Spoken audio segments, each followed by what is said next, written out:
It's not about the kids. It's about creating such havoc in public schools that they're able to say, why are we paying tax money to this institution that isn't doing its job? The cries to pull books from school libraries and curricula are for who exactly? From WNYC in New York, this is On the Media. I'm Brooke Gladstone. Meet the parents. Parents have lost their voice to represent themselves and their children. So we're bringing our own chairs to the table, right? And we're going to claim those seats. The pandemic has been brutal on disruptions to childcare. And so politicians find electoral gold in the parents' rights cause. Plus, the student who took his book-banning school board all the way to the Supreme Court. It's almost meant to be. I was born to be the plaintiff in this case. It's all coming up after this.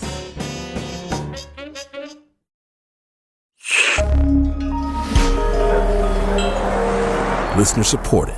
WNYC Studios. From WNYC in New York, this is On the Media. I'm Brooke Gladstone. According to PEN America, in the past month, state legislatures introduced or pre-filed 71 bills limiting school curricula, bringing the past year's total to 122 bills in 33 states. 12 have already become law, and 88 are currently being decided. The bills run the gamut in subject, but a lot of the book challenges come down to sex. Like an Oklahoma bill prohibiting schools from carrying books addressing sex and gender identity. That one was introduced by State Senator Rob Standridge. A lot of these are alternative lifestyles, but some of them are not. What I think parents are concerned about is the over-sexualization of their children. Why are they not involved in what books are shown to their children in the library? In Texas, school districts are reviewing a list of more than 850 books from State Representative Matt Krause for material that, quote, might make students feel discomfort, guilt, anguish, or any other form of psychological distress because of their race or sex. Boxes of books in Granbury, Texas were seen carried away on hand trucks labeled Krause's List. In Florida, Governor Ron DeSantis' Stop Woke Act intends to give some legal teeth to the ban passed last June on teaching so-called critical race theory and the 1619 Project. No taxpayer dollars should be used to teach our kids to hate our country or to hate each other. But let's pause at the word ban. The books in question have been removed. The American Library Association uses the term book challenge to more accurately reference these cases, which vary in scope. For example, a book removed from a class's required reading might still be available in the school's library, or a book allowed in one district might be absent from a neighboring one, or even from that neighborhood's public library. In fact, over 40% of these challenges occurred in public libraries in 2020. Tracking the recent wave of book challenges is Kelly Jensen, a Chicago-based editor at Book Riot who writes a weekly update on book censorship news in the U.S. She says this nascent battle over books in schools straddles the nation. The reality is it's happening everywhere. It's happening in the Chicago suburbs. It's happening in New York State. I recently reported outside of Seattle-Tacoma in one of the suburbs, a middle school librarian was trying to add more LGBTQ positive books into the collection, doing what a librarian does, researching these titles, making sure they have great reviews and that they would be appropriate for their community. The principal bypassed all of their policies and procedures, just quietly pulling these titles from shelves. People in that area were shocked it was happening in their backyard. Let me unpack a couple of things here. First, what was going on in the principal's mind? Was it simply to avoid a really noisy school board meeting in the future? There's been a number of groups in that suburban area that are working toward challenging materials, toward oversight in curriculum. And so my read was that the principal was trying to make sure that nothing like that would happen. And parents who wouldn't object to the books, who might actually welcome the books. They don't know that that's going on. And it's not just parents who don't know, it's the students don't know, the teachers don't know. It takes somebody who is willing to blow the whistle, like this particular librarian was, to get this quiet or soft censorship even noticed. Moms for Liberty. You've drawn attention to this nonprofit group. You say it has more than 70,000 members through 165 chapters in 33 states. You also say they operate county by county rather than city or state, meaning that the action can be very quick and targeted. Last week, Moms for Liberty created a campaign that they are calling Moms for Libraries. They have collaborated with a publisher called Brave Books, and Brave Books publishes titles that are conservative, that are quote-unquote liberty-focused, and that have a religious theme. They're doing two things. They're pulling books out of the library, which is giving them negative press. But if they create a campaign called Moms for Libraries and donate books back to libraries, that certainly gives them a different look in the public eye. But when you start to dig in a little bit, you realize that this particular publisher they're working with is propaganda. So they're pushing their agenda in two directions. Of course, the word agenda gets tossed around a lot. The people who would challenge books say that it's the gay agenda or the trans agenda or the liberal agenda or the critical race theory agenda that is going to twist the tender minds of our youths. So let's talk about what books are most prone to censorship. One of the big ones is Genderqueer by Micah Loewinger, and it's a book about a genderqueer person coming to understand their gender identity. One of the tactics being used by these groups and individuals is looking into state policies around topics like obscenity and pornography and using that state law or statute as a proof of why these books shouldn't be in schools or libraries. So these books, do they have to meet the standard of having no redeeming social importance, or is it just a threat? Do they actually prevail on legal grounds? In some states, they're trying to create the legislation that would make them be removed, where in other places, who is on the board of the school or library has the power to make that decision rather than any actual prevailing legislation. Obviously, books that address gender identity have come under the withering light of Moms for Liberty. Books like All Boys Aren't Blue, Genderqueer, and the ever-popular Heather Has Two Mommies.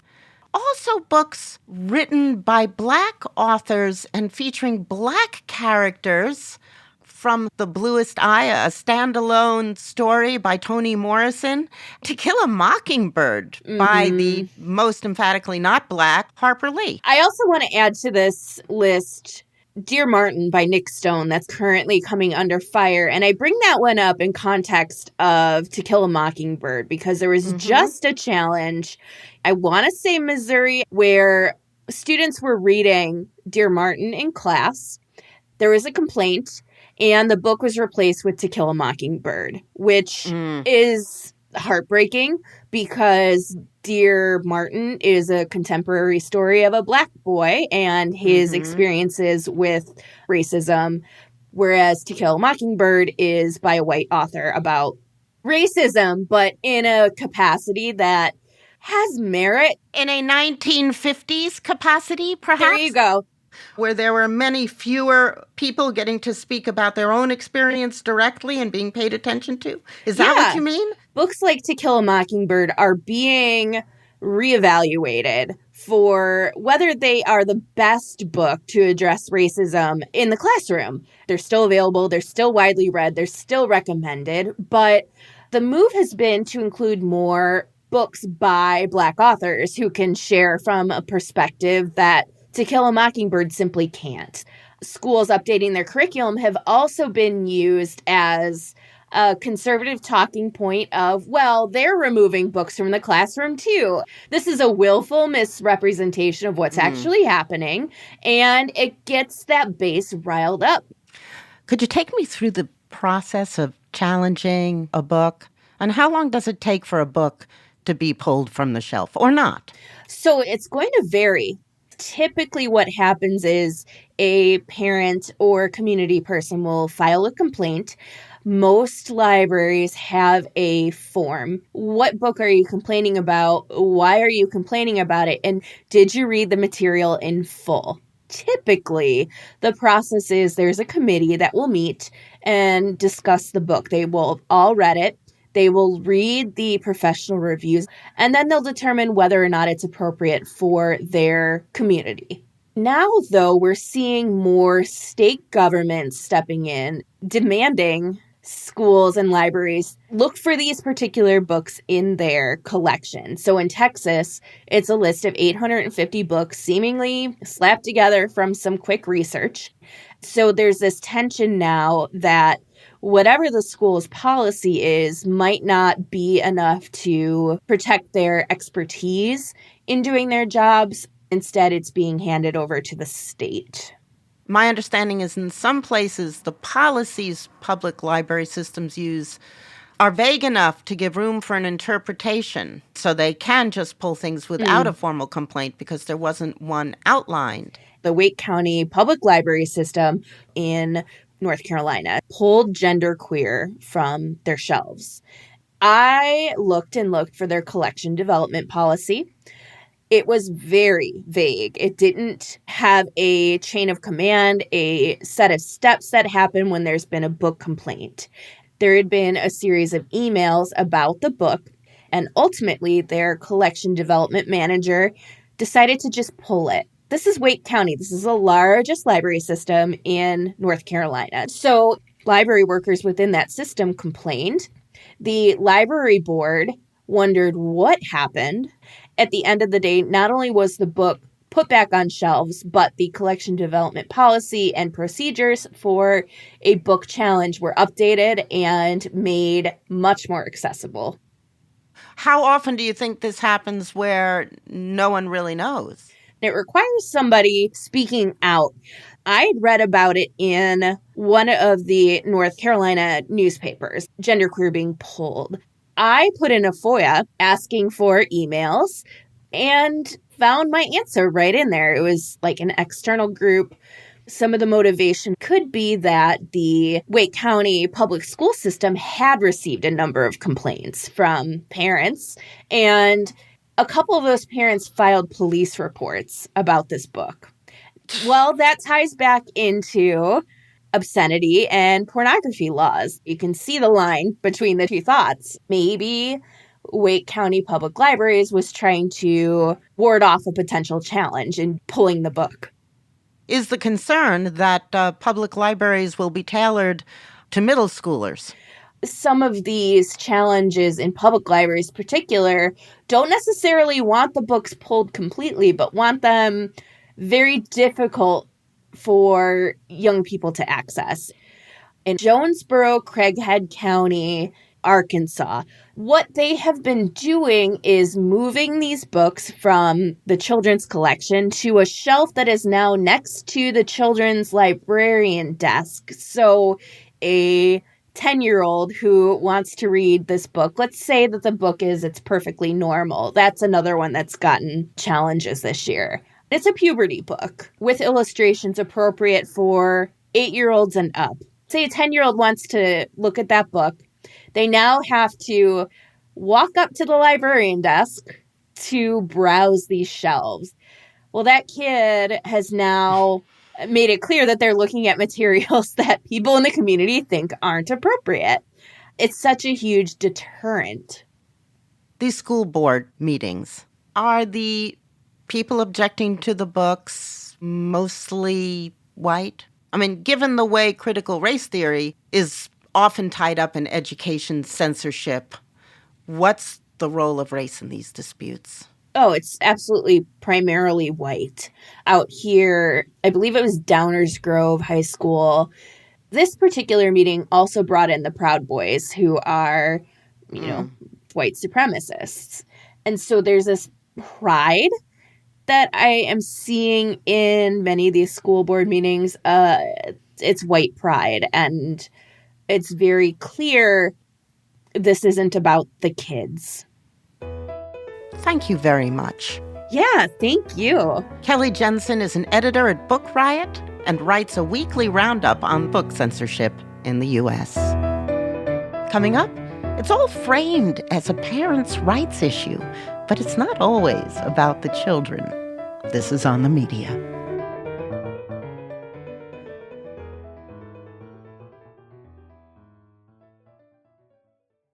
WNYC Studios is supported by What Happened To. There are those stories that grab the entire world's attention. But what happens when the news cycle continues to turn and other stories take over the headlines? I'm Erica Vella, a reporter for Global News, and on my podcast, What Happened To, we take you back inside the most gripping stories of the last 15 years. Stories like the murder hornets, the man with the golden voice, Fukushima, and the inferno at the Notre Dame Cathedral. So join me on Global News What Happened To, available for free wherever you're listening right now. WNYC Studios is supported by NerdWallet's Smart Money Podcast. When was the last time you paused to dream big? No, not big like your favorite team making the playoffs. Like really big. That's where NerdWallet's Smart Money Podcast comes in. Whatever you're dreaming of, NerdWallet's Smart Money Podcast has the financial advice you need to finally get there. Get ahead and stay ahead of your finances with weekly nerdy wisdom from money experts Sean Piles and Liz Weston. Find NerdWallet's Smart Money Podcast wherever you listen to your favorite shows. This is On the Media. I'm Brooke Gladstone. So let's assume Kelly Jensen is right. This fight isn't so much about the kids as it is about their parents, a projection of their fear, anger, or angst that their children are being taught something they don't believe by people they don't trust. Those feelings were a marquee issue during last fall's gubernatorial race in Virginia. I'm not going to let parents come into schools and actually take books out. I don't think parents should be telling schools what they should teach. That was then Democratic candidate and former governor Terry McAuliffe making a comment that then GOP candidate, now Governor Glenn Youngkin, would turn into an overblown but effective battle cry. Virginia's kids can't wait any longer because Terry McAuliffe's program that he specifically acknowledged, he believes that parents do not have a right to be engaged in their kids' education. In fact, he wants government to stand between parents and their children. The telling verb here is engaged. The school board showdowns across the country in the past year aren't showcasing parents engaging with their children's education, but seeking to limit it, to remove whatever from science or history or English class that makes them uncomfortable or might make their kids uneasy. But in the debates over curricula, there remains a fundamental legal loose end. Who does decide what to teach kids? How much do parental rights figure into the mission of public education in American democracy? Jennifer Berkshire and Jack Schneider are hosts of the education podcast Have You Heard? And co-authors of the Washington Post article, Parents Claim They Have the Right to Shape Their Kids' School Curriculum. They don't. Parents do have rights, and they can make choices. Their rights have been very clearly defined legally. They can, for instance, withdraw their kids from the public education system and send them to a private school. But parents aren't the only ones with rights. Children themselves have a right to an education, and parents do not simply have property rights over their children. Their children are both independent actors who need to be treated with dignity and respect and who have a right to be exposed to ideas that may not align with the ideas that they're exposed to at home. And they are future citizens who we all have a stake in. In your piece, you guys wrote that common law and case law in the U.S. have long supported the idea that education should prepare young people to think for themselves, even if that runs counter to the wishes of parents. And you quote the legal scholar Jeff Schulman, who said, "This effort may well divide child from parent, not because socialist educators want to indoctrinate children, but because learning to think for oneself is what children do." Okay. What is the common law and case law? How do we see it play out? The system is not designed to alienate young people from whatever values and beliefs they're exposed to at home. For the most part, that isn't really what happens. But in cases where parents, let's say, don't want young people exposed to even basic things like the ability to read and write, the compelling state interest in preparing somebody to participate as an equal member in a democratic republic trumps those parental desires to, let's say, shield a young person from the world. And that's implicit in the law that requires kids to be educated up to a certain age.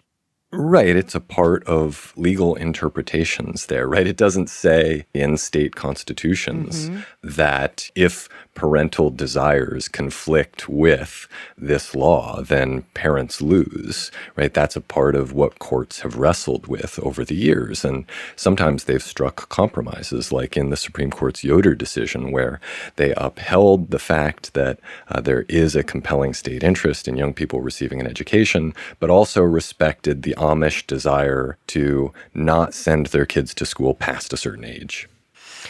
Now, in the Post piece, again, you wrote that U.S. law has long supported the idea that education should prepare young people to think for themselves, even if that runs counter to the wishes of parents. Can you give some examples of that? The teaching of evolution. Ultimately, the desires of parents from particular religious backgrounds and traditions did not win out over right of schools to teach what's in accordance with science. A parallel example today would be teaching climate change. There are certainly parents less likely because of their religious backgrounds than because of their political persuasions who don't want climate change being taught as a fact. They don't want it being taught at all. Schools do not need to then stop teaching climate science merely because some parents find it to be in violation of their political ideology. Jennifer, you wrote that this actually isn't the first time we've seen a push for parents' rights, that we saw this happening back in the 90s, for instance. What's amazing is if you start poking around in the 90s, you'll find, an unbelievable amount of media coverage of the parent rights issue, including by columnists who are still writing today. A lot of it started as the culture changed to include, more recognition of gay and lesbians. And so there was a big backlash in New York City against what was known as a rainbow curriculum and the idea that kids were going to be reading books like Heather Has Two Mommies. Parents felt like they were losing control over the ideas that their kids were being exposed to. There was a deep-pocketed, well-organized push to get parents' rights language on the books in every state. And then it ran out of steam for reasons that I think are really instructive for us today. One of them I learned about reading a George Will column. He was very concerned that putting language like this in constitutions would set off an explosion of litigation. And he asked, do we really want to turn every parent's cultural grievance into a lawsuit? And so the movement ran up against another pet GOP cause at the time, which was tort reform, right? Fast forward to today, we've already seen this just explosion of these education gag orders across the country. It's very much a wedding of what law professor John Michaels describes as the industrial grievance complex with the school wars. There was one that was rolled out in Oklahoma just this week that if a teacher teaches something that goes against a child's religious beliefs, that the teacher will have to pay $5,000 out of his or her own money. And if the teacher is found to have been the beneficiary of something like a GoFundMe, or, an organization stepped in, that teacher will lose their license in Oklahoma for 5 years. So it's this incredible yoking of this moment of grievance to really encouraging people to become their own private litigators. And, these bills, these education gag orders now affect a third of the students in the country. And this is not really a new strategy. If you go back to the 1960s, you can read historian Richard Hofstadter writing about what he called the paranoid style in American politics, and he was talking about the Goldwater movement. But it really applies today. His assessment of how much political leverage, I think was his phrasing, can be got out of the animosities and passions of a small minority if you present to them a kind of all-powerful boogeyman. That's why I think that Jennifer and I tend to see this as a cynical political movement, because it's politically effective, but it's not in response to any major shifts in the rights that parents have had historically versus the rights they have now, or really the basic ways that schools are operating. Why do so many core debates in our country end up in school board meetings? Well, one reason is that young people enrolled in the schools who are today ages 5 to 18, 10 or 20 years from now, they'll not only be voting, many of them will be running for offices and will be voting for them. A second reason for this is there are roughly 100,000 public schools across the United States, and these are simultaneously government institutions. They are institutions that belong to local communities. They are manifestations of our public life together. And given the decline over the past several decades in civic associations and in other forms of public life, the schools are often the only place where people are coming together and engaging in these kinds of civic activities. Are there a ton of parents fighting for their kids to learn history and science, fighting for books to stay on shelves and in curricula? We see polls that show that the number of parents who want their kids to be exposed to quote-unquote honest accounting of history, that they far outnumber the parents whose voices are so loud in this debate.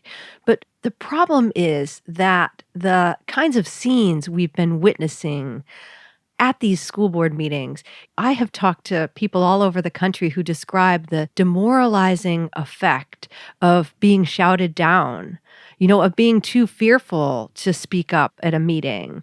They really have an anti-democratic effect. What's troubling is that as things move on to the book banning phase, often you have students speaking out and saying, I need to be exposed to ideas like this. They're going to end up on the receiving end of this kind of anti-democratic action, which I think sends a powerful signal that you're better off just not speaking up.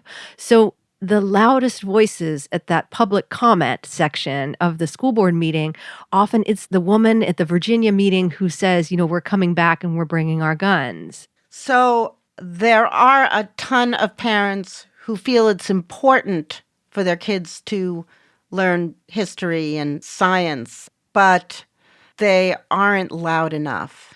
I think that that's really true. And I think the other thing that's going to be very interesting to watch is the more these bans go into effect, limiting what kids can learn, the more kids' own futures are going to be limited. And at a certain point, the affluent suburban parents who we complain about so much that they do everything they can to gain advantage for their kids, well, at a certain point, it's going to, make a difference in something like an AP test or a college admission.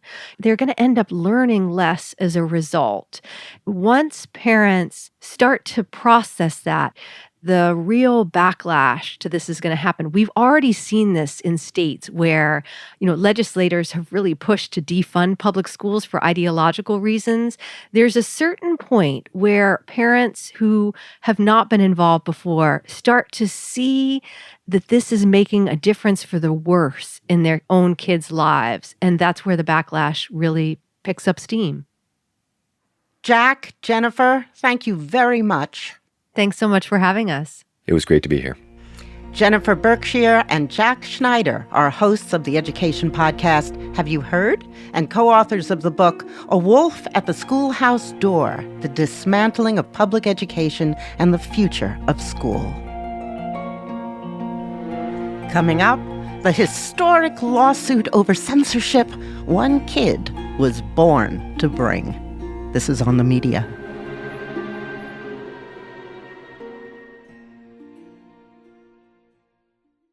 On the Media is brought to you by Masterworks.io. What's the best app smart investors use?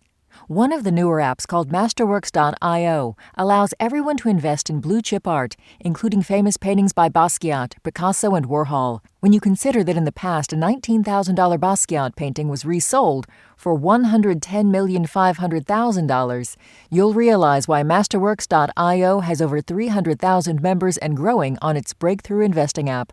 Learn more about investing in art offerings by visiting online, masterworks.art/OTM.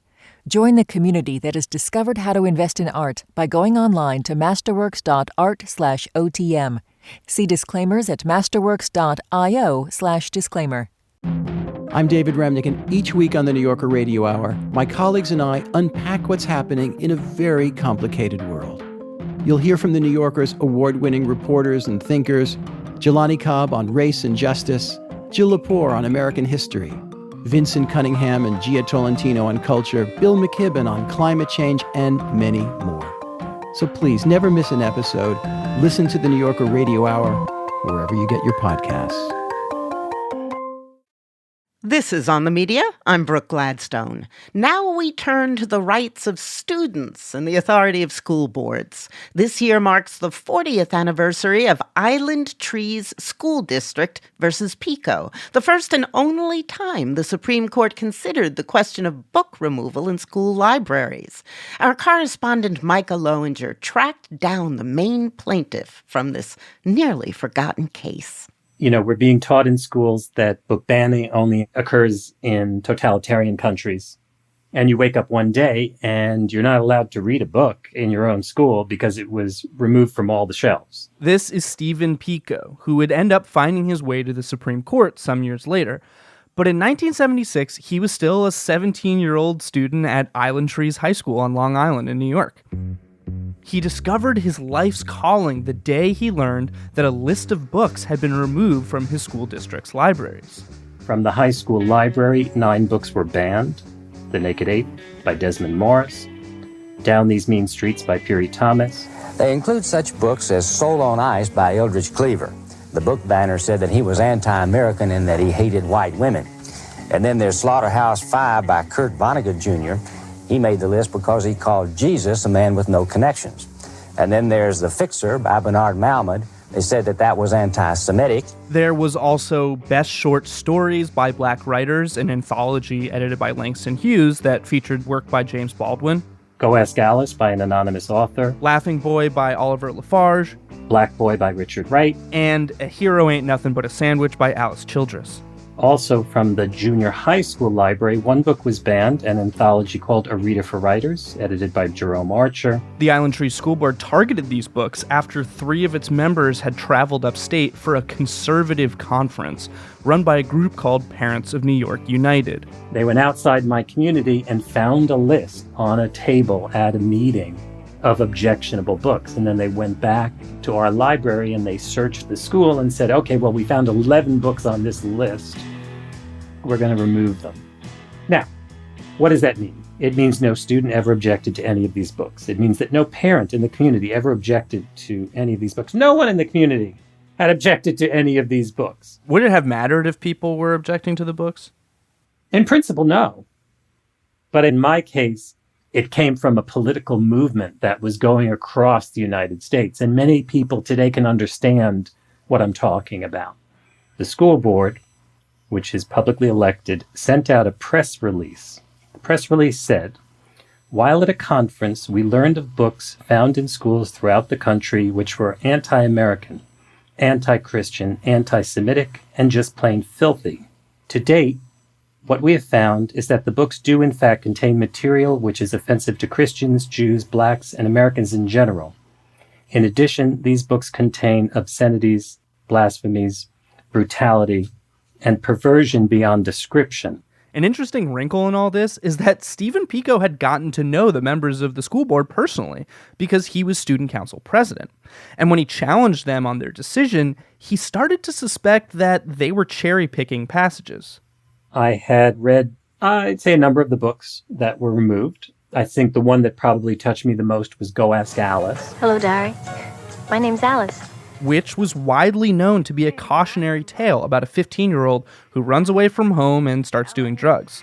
No jobs anywhere, but plenty of dope. How you pay for it, something else. They didn't read the book in its entirety. They said, here's an excerpt, Steve. So these are the words of Alice. Quote, "It might be great because I'm practically a virgin in the sense that I've never had sex, except when I've been stoned."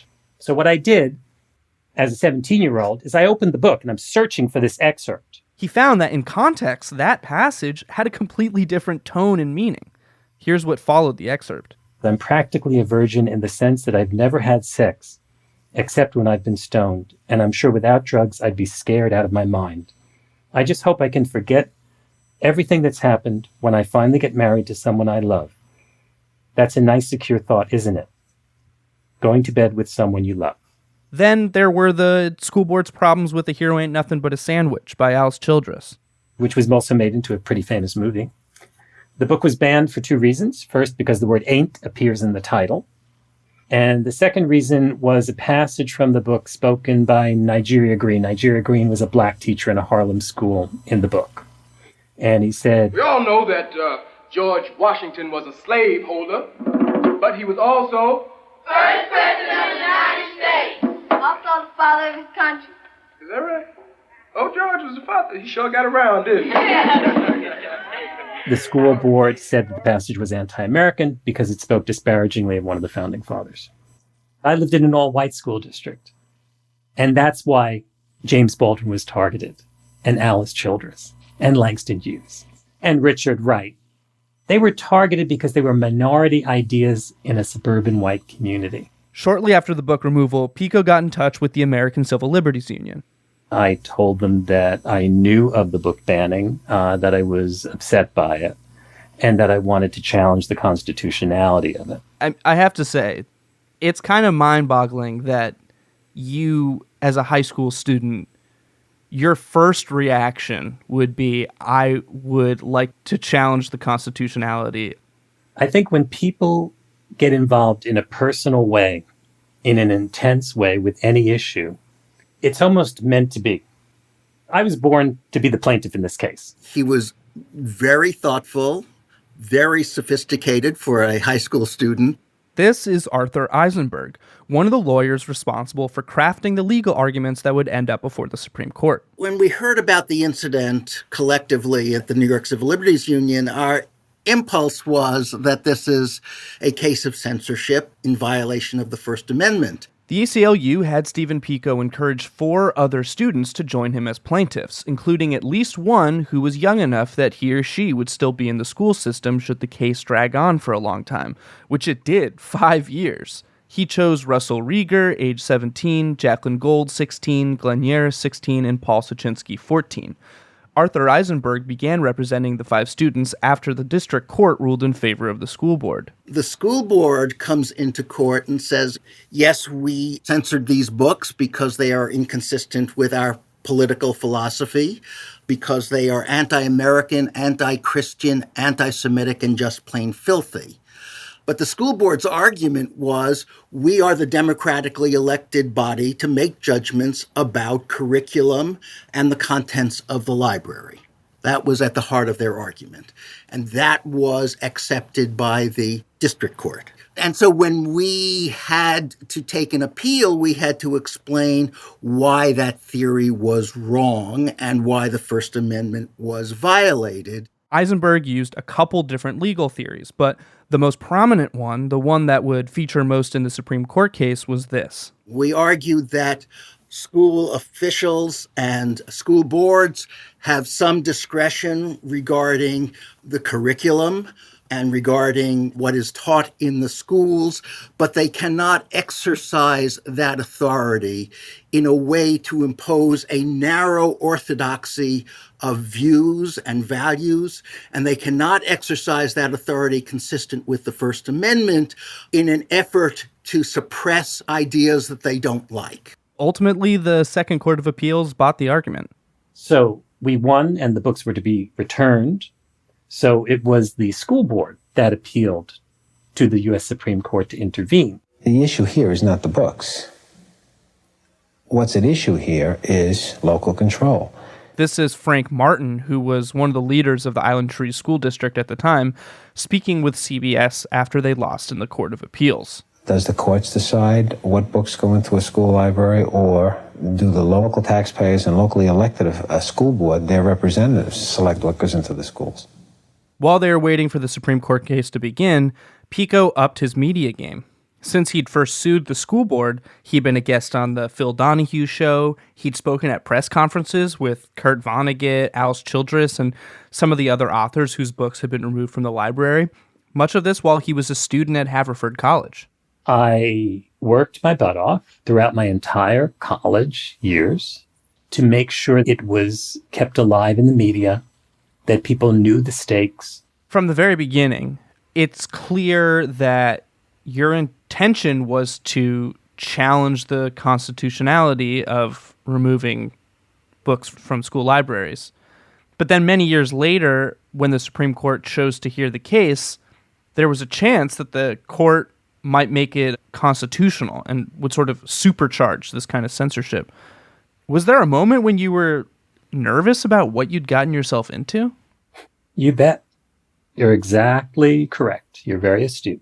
I thought we would win the case, but then in 1981, Potter Stewart left the court. Justice Stewart resigned after nearly a quarter of a century on the court. I'm pleased to announce that I will send to the Senate the nomination of Judge Sandra Day O'Connor of Arizona Court of Appeals for confirmation as an Associate Justice of the United States Supreme Court.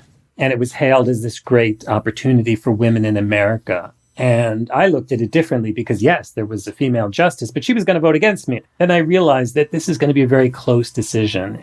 The day that we were at the Supreme Court, I was interviewed on all the daily news, the morning shows, and the CBS correspondent said to me, "Do you really think you're going to win here?" And I was like, "We might lose 5-4, we might win 5-4, but I'm sure it's going to be a 5-4 decision." And he said, "You're so naive. I've been the law correspondent at CBS News for 30 years, and you're going to lose 7-2. You're only going to have Brennan and Marshall on your side." We'll hear arguments next in Board of Education against Pico and others. On March 2nd, 1982, the court heard oral arguments from both sides. And by this time, the school board had dropped the whole anti-American, anti-religious argument, and instead were insisting that the books had been removed because of their so-called vulgarity. My position is initially that an examination of the record, and if the justices choose, the books themselves will indicate that there is absolutely no political motivation. However, an argument which was rejected by Pico's litigator. They may say that, and they may want the court to believe that's what went on here, but they did in fact make some very explicit political judgments. Then, after 4 months of deliberation, the Supreme Court today sharply curbed the authority of local school boards to ban books from school libraries. The landmark decision split the court on a 5-4 vote, and Chief Justice Warren Burger, speaking for the minority, called the ruling a startling erosion of the power of local school boards. Stephen Pico and the president of the Island Tree School District were interviewed after the verdict was read. It's a fantastic decision. Anyone that respects the First Amendment and the free flow of ideas is overjoyed today. This is definitely a defeat today. It's a sad day in this country for local control. But this initial coverage didn't capture the complexity of the decision. This wasn't like Roe v. Wade, where you had one big opinion that a majority of justices signed on to that ultimately dramatically changed the law. In the Pico case, there were several different opinions, none of which received a clear majority. Looking back, Arthur Eisenberg is most focused on 2 of the 7 opinions. One in favor of the school board, written by Justice Rehnquist, joined by 2 other justices, and one written by Justice Brennan, who wrote the leading opinion in favor of Pico, joined by 3. Justice Brennan essentially said that school board members cannot exercise their authority to suppress ideas that they do not like. In effect, Justice Brennan argued that students have a First Amendment right to receive information, an idea that had never been extended to school libraries. He said, in essence, if a school board consisting of Democrats were to decide to ban all books about Republicans and all books by Republicans, that would be impermissible. Yeah, seems about right. And Rehnquist turned around and said, if it's a principle which holds that school board members should not suppress ideas they don't like, why is that principle limited to the removal of books? Why wouldn't it even apply to the purchase of books, to the maintenance of the collection? So here, Rehnquist is saying that Brennan's position could introduce problems for school boards. Like, what about all the books that a school library never had in the first place? Are you really saying that the school censored those ideas as well? And I don't think Brennan or we had a clear enough answer to that. Rehnquist's problem with Brennan's argument was, it's true, Rehnquist concedes, that if they did it because they don't like Republicans, that would be impermissible. But it's possible they decided not on the basis of ideology and not on the basis of politics, but they made their decision based upon the vulgarities in the books. And that's why I'm dissenting from Brennan's opinion. The vulgarity versus political question was another big point of disagreement. Justice White, who made the deciding vote, the 5th vote in favor of Stephen Pico and the ACLU, didn't sign on to Justice Brennan's opinion because he didn't think the motivation of the school board had been settled. You know, I often say that we won the case by a vote of 4-1-4. We had 4 votes and the school board had 4 votes, and Justice White couldn't make up his mind, so he sent the case back for trial. They said that a trial should be held to determine the motivation behind the book banning. Stephen Pico. And because the school board did not want to go to trial, they decided to return all the books to the shelves because their motivation in banning the books was clear. I wanted to see these books returned to the shelves, and I wanted a precedent set around America so that this wouldn't be happening again. But it is happening again. Well, it is happening again because progress is slow.